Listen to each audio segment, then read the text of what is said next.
6 months ago, Chinese President Xi Jinping joined U.S. President Donald Trump at Mar-a-Lago in Florida. The two leaders agreed to bump up cooperation to 4 regular joint dialogues instead of 2. I think high-level engagement has been a standard feature of the U.S.-China relationship that has allowed us to keep us a sort of stable and continuing progression in our relationship.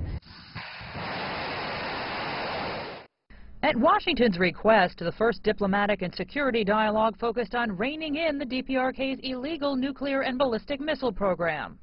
China understands that the United States regards North Korea as our top security threat.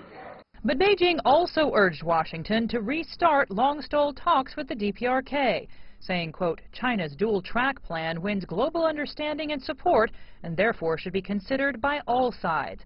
Both also agreed to arrange reciprocal visits of their nation's defense ministers. A month later, Beijing and Washington launched the Comprehensive Economic Dialogue. It is time to rebalance our trade and investment relationship in a more fair, equitable, and reciprocal manner. Dialogue cannot immediately address all differences, but confrontation will immediately damage the interests of both. It resulted in an impasse on reducing the global steel supply. No news conferences or joint statements, but some progress on inspection protocols for U.S. rice exports to China. Last week, Washington hosted the Social and People-to-People Dialogue. Vice Premier Liu Yandong announced China will fund 10,000 scholarships for Americans to study in China.